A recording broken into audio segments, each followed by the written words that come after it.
From Matters SGR, and indeed for the last part of our show come to matter as well, internet security and payment security. What exactly does this mean? Well, every time you go to a bank, every time you go to a shop to buy literally anything, every time you go to an ATM service machine, you put in your card. But did you ever stop to think about, well, the security measures that have been put in place to enable your money stay secure and to retain the integrity of your services? Well, to be able to give us that perspective here in studio with me is Nitin Bhatnagar. He is an expert on payment services and indeed the security around those sorts of systems. And now, well, asante sana for coming in all the way from India to be able to talk to us. Thanks, Peter, for having me here. Yeah, so first off, not a lot of people stop to think about the massive infrastructure that goes into enabling these services. Maybe you can quickly paint a picture for us exactly what happens. Every time I have a card, be it a credit card, an ATM card, a debit card, what sort of systems go into enabling that this is secure? Right. So basically, if you have a credit card, debit card, and you use it, right, day-to-day activities on the e-commerce website for making some flight tickets purchase or movie tickets or train tickets, as we were talking about, right? So you have to make sure that you look for the valid compliances. First of all, before the compliances, you have to make sure that the websites that you're visiting are following the security protocols, which have HTTPS. You have to look on the browser link that it is HTTPS protocol being used. And then you have to, when you are making a payments, you have to make sure that you have seen a logo of a payment card industry data security standard being accomplished by those e-commerce portals. So PCI compliance is a critical component for any e-commerce, any retail, or any bank or a merchant to follow. And this is one aspect which will help the consumers to protect their personal information or probably the financial information. Yes, and it is a good thing that you're able to put it so simply that users can look for specific things to be able to tell them whether their vendors, indeed the people they're working with, companies, firms, are indeed following these strict protocols have been put in place. Recently here in Kenya, we've seen instances where people's finances have been compromised in one way or another. Let's talk a bit about this standard, the fact that there is a sort of threshold that has been created for companies, not just banks, but other people in that value chain to be able to jump over, to be able to get over, to be able to say that we have achieved this so that they can say they are compliant with security requirements. What are these perspectives? See, the perspectives is, when you achieve a compliance, so it's all about you getting it compliance for the first time, and it's all about how you sustain that compliance, right? So I have to, if I have to take an example of a bank, so bank in it itself would require to go for a compliance of PCI compliance. The reason is behind because they have the customer data, they have your data. So there are two functions in it. One is the issuing function where they issue the cards. One is the acquiring function where they acquire the cards of the other issuers. So both of these become critical component for any bank to comply to the requirements of payment card industry data security standard, which have to be assessed by a qualified security assessors who are the company like SISA Information Security, who does this kind of audits, and they are authorized by the Payment Card Industry Security Standard Council in US to conduct this similar audits for the banks, merchants, service providers. But important thing is they have to initiate this, and the regulatory bodies here has to make it sure that the banks follow to this particular requirements proactively, rather than just waiting for some major incident to happen. So in essence, what you're saying is that this means that proactively banks and other financial institutions and companies, because they're handling data not just from themselves and their customers, but data from other people in the same ecosystem, then have to conform to a certain standard that applies across the board and lets everyone know that everybody within this ecosystem is compliant. Yes. So it's an ecosystem, it has to be compliant. So banks, so the compliances are being pushed by the payment brands, so which are Visa, MasterCard, American Express, JCB, Discover. So they push this compliance to the banks. Banks in turn push this compliances to the merchants. So merchants could be your e-commerce, your retail, and the service providers who are at the back end who provide these services to the banks and merchants. So these are this is how the compliance being pushed by, and they have to comply to this PCI requirements.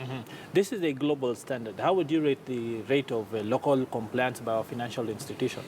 Right, I think it's still, we have to initiate this. I think I have seen there are companies who have initiated proactively, but yes, it's a long way to go. We have to start. So security is all about starting from today. So it's an ongoing activity. We cannot consider that you get compliant today and then you are safe, right? So it's an ongoing compliance, and it's all about how you sustain that compliance in order to maintain the integrity of the customer data. It used to be that in the past, internet security, online security, security around data was not considered something that was important to companies. Indeed, online matters were not even considered board-level interest. Right. Today, we are seeing many companies have chief digital officers, people even at the board level. Do you think it's time we started to talk about payment and indeed internet security at the same level? Absolutely. I think it's a high time. It's a high time. If you see that across the borders, people have started, the organization have already started taking it very seriously now. Yes. And it's a really very high time for the community or for the nation to think over the security, and this is a key, because it's all, it's at the end of the day, it's the money that is going to be lost, right? And it's going to impact us in any which way. Let's talk a bit about CISA, the company itself, the fact that there is this standard that is enforceable globally. You are experts behind it. How would you go about helping companies that are not compliant start being compliant, and thereafter be able to say that annually, if we get tested, then we are able to meet this compliance standard? Yeah, absolutely. So it's all about starting a journey. So they have to start a journey, and when it comes to the PCI compliance, so there are activities which are involved, like you have to do a proper scoping of your environment. What is exactly is required to be taken into the consideration for the scope. You have to do a gap assessment where you identify the gaps in the environment. The gaps identification would be done by a QSA, who is going to be a authorized person from the company, from CISA, who is going to do this validation and give them the gaps, and the recommendations given by CISA would be required to be implemented by the companies, by the organization, and once they implement the gaps, we are going to give them the final certification, which is called the PCI DSS certification. And there are those who say that this might be an expensive exercise in futility. Do you think it's worth the investment to be able to get this? Absolutely. Absolutely. See, if you see, the repercussions of not having a compliance are really very high. So if you're not compliant and there is a breach which happens in your organization, so you have the brand reputation damage, which is on the largest stake. Yes. The second is the forensic investigation. So we are also a PFI, which is a payment forensic investigator, who conducts this forensic investigation. So the cost of the forensic investigation is also incurred. Then you have to pay the reissuance cost to the card issuers, where the cards have been compromised. So the list goes on. So the repercussions of not having a compliance is really very high. Yes. Vis-a-vis, having a compliance would save you to an extent, and still you have to, if there's a breach which is been suspected breach identified by the entity or the acquiring bank or by the payment brands, then in that case the forensic investigation has to be carried, and then the results, based on the results outcome, we have to decide where exactly the fault was. Okay, and finally, the fact that with so much internet penetration here in Kenya and these parts of Africa, people then become much more vulnerable because the hackers have better access. A lot of younger Kenyans have gone into mobile and internet banking. This creates exposure. How then can we start to proactively say that we are starting to run in on this very quickly? So the key is to protect the consumers, is to create awareness.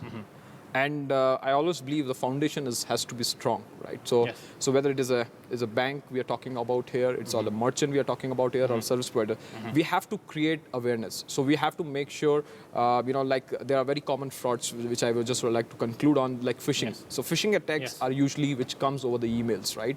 So we have to be cautious while we open any unknown email coming from a unknown source. We should avoid that situation of opening those emails, because those emails could be real threat to the consumer as well as to the companies. Okay. So that's where I would like. This is just one example which I would like to portray. Indeed, unfortunately, we have run out of time, and indeed have to cut it short right there. But pertinent questions and important conversation right there.